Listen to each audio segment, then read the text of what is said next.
The ownership of property must change. We are not calling for the slaughtering of white people, at least for now. You can relax, Honorable President. For your sake, I'll try to speak English. Thank you. Honorable Speaker, I accept that the Honorable President does not know what really happens in South Africa when it comes to crime, because you are surrounded by a brigade of bodyguards. But, Honorable President, I want to specifically refer to farm murders. Are you aware of the cruelty of farm murders taking place in South Africa? Are you aware that criminals using electrical drills and drill holes in their victims' feet and in their legs? Are you aware of the fact that criminals use hot irons and they burn their victims on farm murders? Are you aware of the fact that the criminals use boiling water, pour it on their victims and down their throats? Are you aware, Honorable President, when it comes to farm murders, that they cut out the testicles of their victims, cook them and eat them? You just heard a member of the South African Parliament questioning then South African President Jacob Zuma on the epidemic of farm murders that have swept the African nation. AfricaCheck.org, May 8, 2017. Fact sheet. Statistics on farm attacks and murders in South Africa. The definition of a farm attack according to South African police. Acts of violence against persons on farms and small holdings refers to acts aimed at a person residing on, working on, or visiting farms and small holdings, whether with the intent to murder, rape, rob, or inflict bodily harm. In addition, all acts of violence against the infrastructure and property in the rural community aimed at disrupting legal farming activities as a commercial concern, whether the motives are related to ideology, land disputes, land issues, revenge, grievances, racist concerns, or intimidation, are included. The latest police figures for 2016-2017 show that there were 457 attacks on small holdings and farms, with 74 people murdered. 457 attacks on farms and small holdings in South Africa between 2016 and 2017. That's over one violent attack daily. 74 people murdered over that time frame. People who wish to draw attention to what has become an epidemic of violence against farmers in South Africa point to the statistic that there is a higher murder rate on farms in South Africa than there are in the rest of the country, including urban areas. Detractors who wish to cover up the issue change the mathematical equation and state that the murder rate on farms in South Africa is equal to or even less than it is in urban areas. The truth is, it doesn't matter what the murder rate is. You would expect the murder rate in urban areas to be higher than it is in rural areas. The reason for that, more densely populated areas. Murders and attacks that take place in rural areas on farms involve planning and specific targeting. And in the case of South Africa, it's violent targeting. Apartheid ended in the 1990s, but racial division did not. And as part of the end of apartheid, black economic empowerment laws were installed or put into place in South Africa. Let's look at what those laws did. This from The Economist. South Africa fool's gold. Black economic empowerment has not worked well, nor will it end soon. One of the accelerators is the award of licenses in mining, telecoms, and other regulated sectors. If a firm is not sufficiently empowered, i.e., if too few of its shares and jobs are in black hands, it will not win or retain an operating license. That's a license from the government. State-backed lenders favor black-owned businesses. State-owned enterprises in transport and energy favor black-owned suppliers. Various laws add to the pressure. The Employment Equity Act of 1998 obliges biggish firms to try to make their workforces racially representative. Those that employ more than 50 people are required to report at least every other year on the progress toward making their staff 75% black, 10% colored, 3% Indian, and so on, at every level from the shop floor to the boardroom. Failure to show reasonable effort at compliance can result in fines up to 900,000 Rand or 97,000 US dollars. Businesses with an annual turnover of 35 million Rand are also expected to obey a 2003 act which called for broad-based black economic empowerment. This set targets for black ownership as well as the promotion and training of black workers. Private firms can bolster their empowerment rankings by buying from black-owned suppliers or by helping to set them up. Black economic empowerment laws have reversed discrimination in South Africa. Prior to the end of apartheid, obviously, blacks were discriminated against in the country. After black economic empowerment laws were implemented, whites were discriminated against in South Africa. Businesses who hire too high a percentage of white employees are not able to get government contracts, so they simply don't do it. Businesses who outsource their work to suppliers of white-owned businesses are also unable to secure government contracts. Again, they just don't do it. And in general, large businesses who hire too high a percentage of white employees are also met with large fines from the South African government. Two wrongs don't make a right, and discrimination is never good for an economy. Since black economic empowerment laws have been put into place, the South African economy has struggled, and black unemployment remains up at 28%. A costly bureaucracy has grown up to enforce racial targets, which even black-owned firms have to contend with. Posts are left vacant for want of qualified black staff.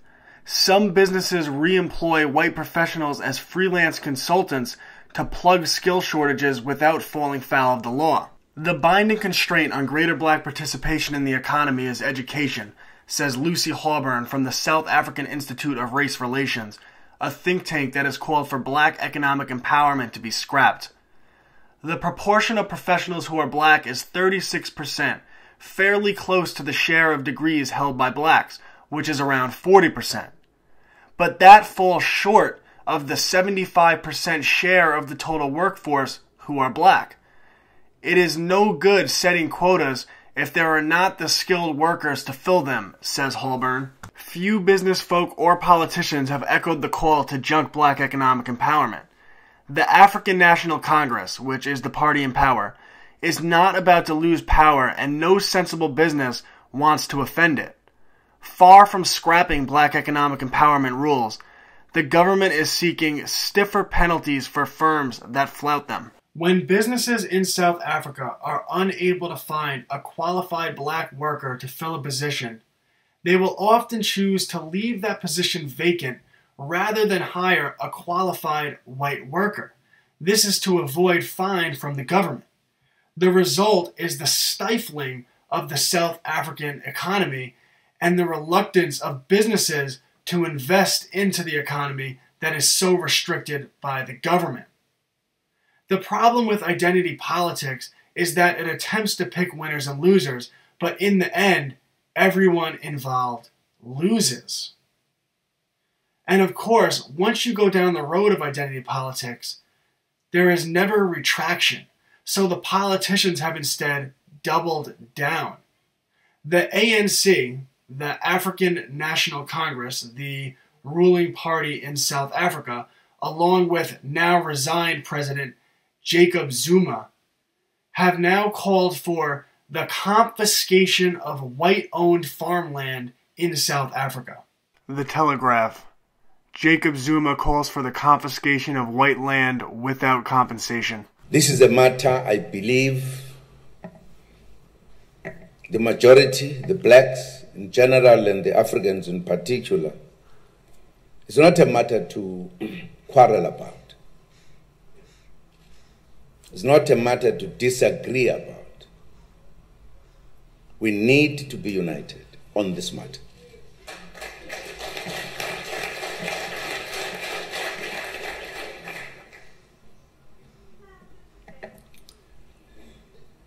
A single law should be developed to address the issue of land restitution without compensation.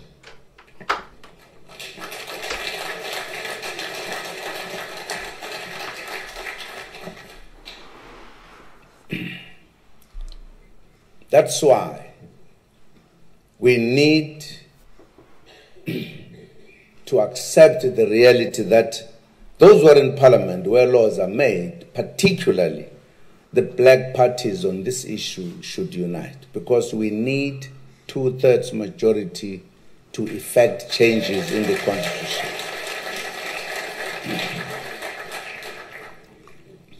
We can't fight over nothing and not deal with the real issues. Jacob Zuma was actually forced to resign as president of South Africa on February 15, 2018, amidst an ongoing corruption scandal. But his party, the African National Congress, remains in power and still wishes to confiscate and redistribute white-owned farmland in South Africa without providing compensation to the farmers. I have therefore come to the decision to resign as President of the Republic with immediate effect.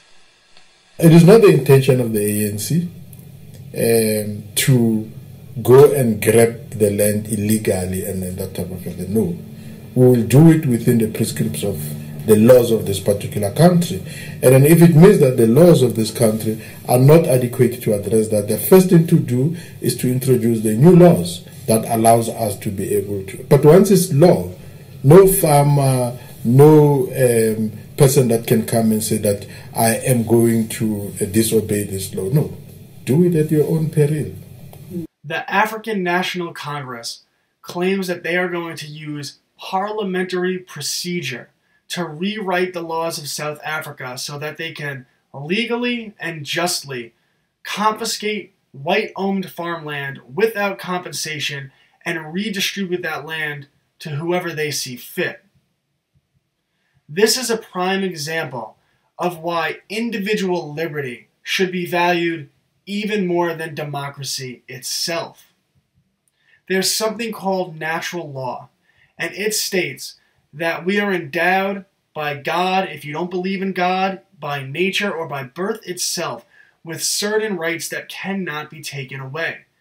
Part of that is the right to own property, so that people who have more power, whether with a gun or with legal quote-unquote authority, can't come and simply take what is yours. Put the shoe on the other foot. Imagine if this was America. There is currently a 62% white population in America. Would you be okay with all of the white people in America getting together, drafting up legislation that black people are not allowed to own land and confiscating black-owned land? That would be an outrage. America must learn from the mistakes of South Africa, just as America must learn from the mistakes of its own past. And we must value individual liberty, natural rights above all, even above democracy. That's why the Constitution is so important. The economic freedom fighters are a rival group to the African National Congress. They are led by Julius Malema, and they advocate for an even more radical approach to race relations in South Africa.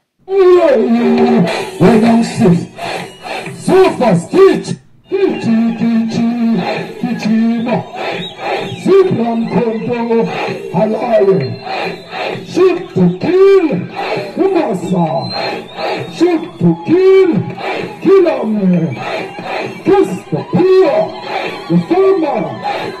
Kiss the poor, the farmer. Pa, pa, pa, pa. Attention. Our strategic objective is the defeat of white monopoly capital.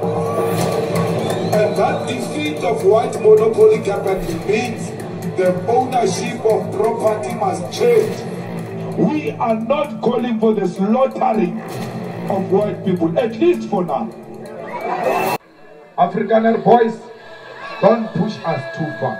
The group of Afrikaners who still wish for apartheid, they will never see it.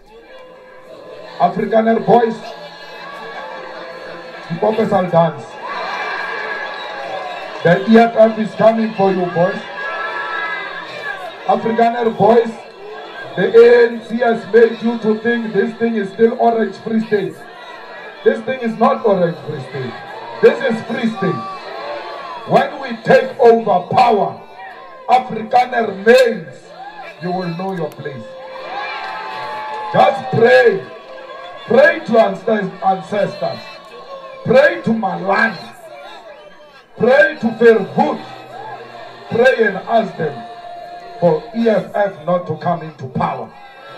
Because we come into power, Afrikaner male, this side, this is where you belong. This is how you're going to behave. They must know. These Afrikaner males, they must know we are not scared of them. Ideologically, politically, and otherwise. We can take each other toe to toe. We are not scared of Afrikaners. This is not your land. You must know your place. You are visitors here. And the long stay of visitors depends on their conduct. I'm not fighting against white people, but I'm not fighting for them. And I will never fight for them because they don't want anything. They've got everything. Why do you fight for people who don't want anything? Kiss the poor, the farmer. Kiss the poor, the farmer.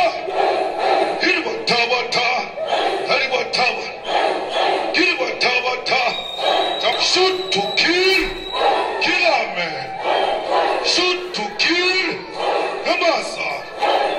Attention. Blade must man up now. Come and join us in the streets here. Let's fight this corrupt government. Maybe you'll have something right to do. In the past few years, you were just an eater. The only thing that has changed in your entire life is your tummy. You didn't change anything except growing a big tummy. So come and do communist things now. The Economic Freedom Fighters are currently the third largest party in both houses of the South African Parliament. The Economic Freedom Fighters About Us page.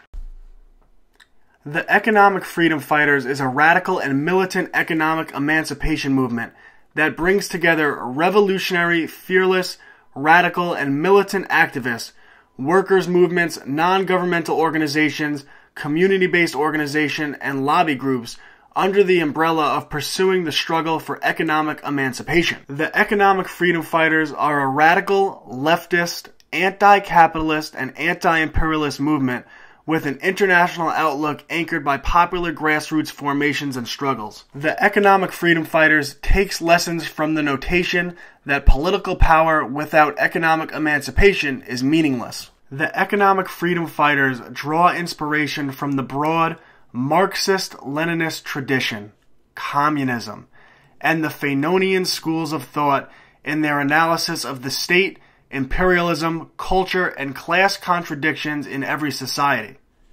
Through organic engagement and a constant relationship with the masses, Economic Freedom Fighters provide clear and cogent alternatives to the current neo-colonial economic system, which in many countries keep the oppressed under colonial domination and subject to imperialist exploitation. The Economic Freedom Fighters are a South African movement with a progressive internationalist outlook, which seeks to engage with global progressive movements. We believe that the best contribution we can make in the international struggle against global imperialism is to rid our country of imperialist domination. For the South African struggle, the EFF pillar for economic emancipation are as follows. Expropriation of South Africa's land without compensation for equal redistribution and use. So they want the government to have the authority to confiscate all white-owned farmland and redistribute it to, allegedly, the people of South Africa. We've seen this in the Ukraine during the Soviet Union, and over 10 million people starved to death. Nationalization of mines, banks, and other strategic sectors of the economy without compensation. They want the government to take over the mines, the banks, and other strategic sectors of the economy. Building state and government capacity, which will lead to the abolishment of tenders. Free, quality education, healthcare, houses, and sanitation. They want the government to take over education, healthcare, and housing. Where have we seen this before? Massive protected industrial development to create millions of sustainable jobs. Yeah, right. Including the introduction of minimum wages in order to close the wage gap between the rich and the poor, close the apartheid wage gap, and promote rapid career paths for Africans in the workplace. Does any of this look familiar yet? Massive development of the African economy and advocating for a move from reconciliation to justice in the entire continent. Open, accountable, corrupt-free government and society without fear of victimization by state agencies. Because nothing says corrupt-free government like giving the government the power to confiscate privately owned land from citizens and redistribute it how they would like. Because I'm sure it would go to the people and not to whoever is paying the government, whoever is in the pockets of the government. Nothing says corrupt-free government like giving the government control over the education program so they could turn it into an indoctrination program. How have the healthcare costs turned out in America since Obamacare? Corrupt-free government. How many times have we discussed on this channel that the modern progressive movement has been infiltrated by cultural Marxism? The economic freedom fighters describe themselves as communist. Of course, that involves the confiscation of property. And anyone who fights back against that property being confiscated will either be imprisoned or murdered, just as we've seen in the Soviet Union, just as we saw under Mao in China. Communism, which is progressivism, plays out the same every time. It's all identity politics. Look how they play the races against each other. Look how they play upper class, middle class against each other. Rich versus poor, man versus woman. Identity politics designed to give the government the authority to have unchecked power. The platform of the economic freedom fighters is almost undistinguishable from the platform of the modern Democratic Party in the United States of America. The nationalization of education, healthcare, and housing. The bridging of the wage gap via taxation between the rich and the poor. The implementation of an unsustainable minimum wage. What is designed to look like altruism is actually designed to give the government authority. Let's take a look at the aims and objectives of the economic freedom fighters. Aims and objectives. To establish and sustain a society that cherishes revolutionary cultural values and to create conditions for total political and economic emancipation, prosperity, and equitable distribution of wealth of the nation. To attain and defend the national integrity and liberation of the oppressed black majority of South Africa. To participate in the worldwide struggle for the complete eradication of imperialism, colonialism, racism, and all other forms of discrimination, because nothing says combating racism and discrimination like advocating for the government to confiscate all land owned by people of a certain skin color, by advocating for the government to create policies that disincentivizes businesses from hiring people of a certain skin color or doing business with other businesses owned by people of a certain skin color. To participate in, support, and promote all struggles for the attainment of the complete independence and unity of African states and by extension the African continent. To oppose resolutely tribalism, regionalism, religious and cultural intolerance. Again, do we have to point out the hypocrisy? To oppose oppression of women and the oppression of all other gendered persons.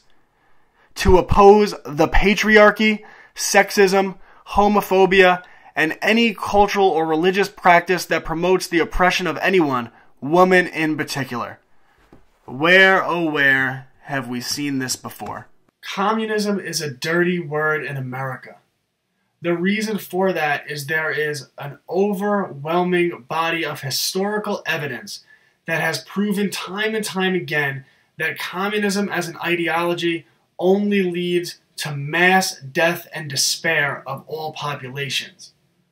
All ideologies that promote collectivism do just that, because in order to promote collectivism, you have to squash individual liberty.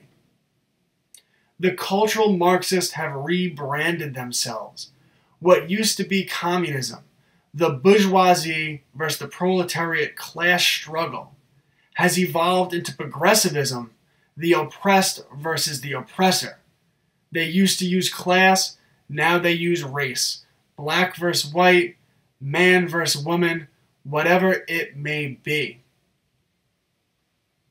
There are also other parallels to what we are seeing in South Africa. The African National Congress, the party in power, and the South African media have not condemned the message of the economic freedom fighters. Just like in America, the Democratic Party and large amounts of the Republican Party, along with the mainstream media, have remained largely silent about the violence being pushed all over the country by communist Antifa. Violence that has been going on for well over a year, shutting down speakers at college campuses and attacking anyone who is libertarian or conservative who has a different worldview. Let's see where that lack of condemnation, or how that lack of condemnation has turned out in South Africa. We are now third generation on this farm. Third generation. My grandfather farmed here until he died of a heart attack.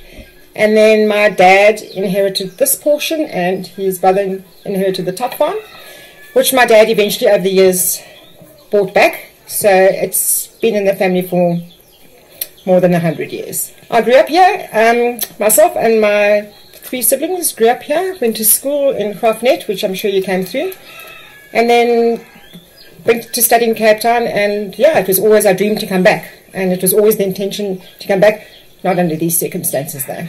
My dad was living alone, my mum was in an Alzheimer's home, so this is quite hard. Because we were so safe here, there was actually no handle on the back door. It was always open, and this security gate was right here, so my dad heard the knock on the door, opened the door, was shot in the stomach. Managed to get to the phone. Yeah. Phoned my aunt. Said, I've been shot in the stomach. Put the phone down. Phoned our neighbour. And while he said to Jeremy, I've been shot. And while he was on the phone to Jeremy, Jeremy heard the shots. Just kept going. And there was one shot that ricocheted against that wall. All the time my dad's being shot. Back, arms, legs. And my dad slumped over this chair. Slumped forward over this chair, and he was shot in the back of the head here. Just execution style, in the back of the head. So it was 8, they found 8 cartridges, but 6, he was shot 6 times. So this is where my dad died. He was killed. Okay. I know, for what, you know, for what? he was a good man, he was an awesome man, and to shoot somebody 6 times, execution style. The government have done nothing. I haven't heard from a government official, not once, not at all, no phone call, nothing. So, what the intention is, it remains mystery to us. In this country, if you're living on a farm, you're not safe. You're never safe. You've got to lock yourself up at night, especially if you're home alone. Just to sleep easy, I just lock the gate, get the gun out, put it on my bedside table. Otherwise you don't fall asleep, you just sit in stress and you can't fall asleep. I sleep with the gun next to my bed at night in case someone breaks in and maybe tries to murder us or steal something. It gives me a lot of anxiety and it makes me feel uneasy about raising a child in this country. I've been thinking about moving to maybe New Zealand or somewhere where it's safe. But then you lose your, I don't know, your religion, your culture, your family, your friends. I woke up one morning and heard a terrible noise. My son and my little daughter were in the house and I don't know why, but I just screamed. It happened so fast. I ran to my bedroom window and I just saw people jumping over the wall and it was already over. I went outside and I saw the blood. Only then did I realise my husband had been shot.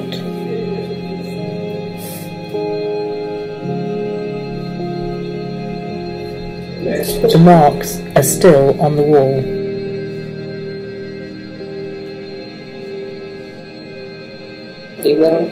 You hear about this every day. There's not a week that goes by without a farm attack. My husband survived the attack, but others are not as lucky as us.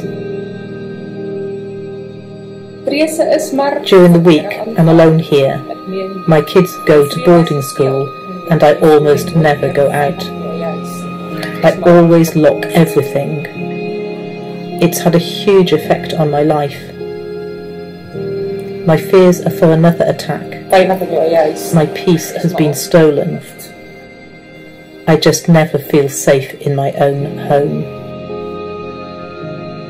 Eileen de Jager is one of the famous Blood Sisters, a pair of crime scene cleaners who have dealt with the aftermath of more farm murders than anyone else. You never get used to cleaning up crime scenes, especially farm murders. You don't get used to it. The torture that we find have been done on these farm murders are unbelievable. We found pieces of nails being pulled out. We found hands being removed from bodies. We found people raped, brutally murdered, babies, children. The farmers trying to protect their families, and there's just no stopping. The farm murders are brutal. Lynn and I went to this farm murder scene in the northwest, and we came upon this beautiful white house, and everywhere you looked was blood splatter.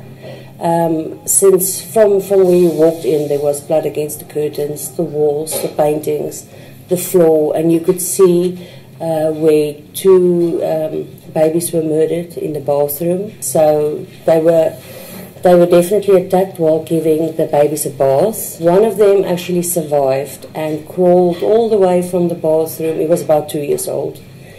Crawled all the way from the bathroom to the main bedroom where the mom was murdered. She was dragged to the bedroom, raped and killed, and then the one baby was murdered in the bath and the other one got out and crawled. And he died there by her side. That was a very terrible one. Another one that stays with me is in Johannesburg, just outside Johannesburg. We had a farm murder where 5 people came in. It was arranged by their domestic worker.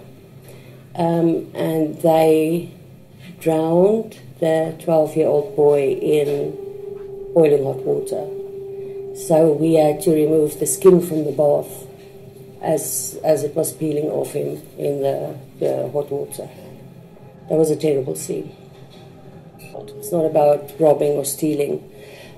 It's been classified, especially on the crime stats as well, that it's attacks or robberies, burglaries.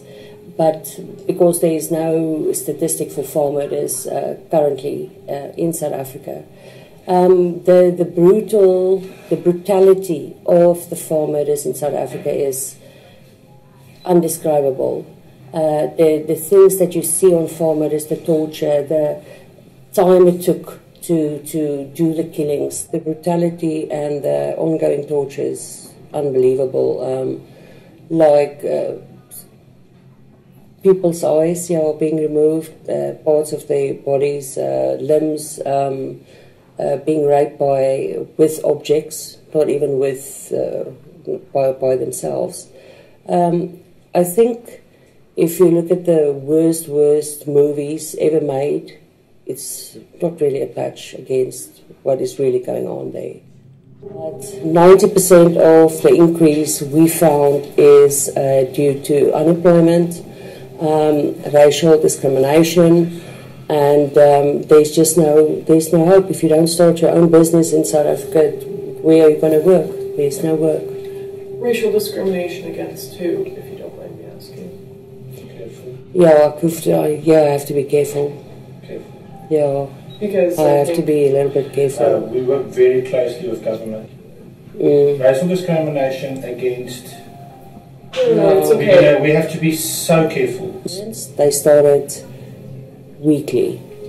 We would get one call a week to come and assist at either farm attack or farm murder. Now it's daily. It's definitely daily. It's increased unbelievably. The footage you just watched was shot by Lauren Southern. I strongly recommend you follow her on YouTube. She's coming out with a documentary on the South African farm murders titled Farmland. South Africa serves as a warning. We as a country can continue to go down the road of identity politics. Just know where the road is going to lead. It's where the road of communism always leads, to mass death in despair. Just like the Soviet Union, just like communist China, just like North Korea, and just like is happening now in South Africa. I love doing this, guys. Thank you so much for watching. If you want to support my work, go to www.patreon.com/FFRnews. As little as $1 monthly makes all the difference in the world to me. I also write on Steemit. I'd really appreciate if you followed me there. Please share. The YouTube algorithms are blocked. It's more and more difficult to reach people, but I'm never going to quit. I'm never going to stop fighting for liberty. Thank you so much.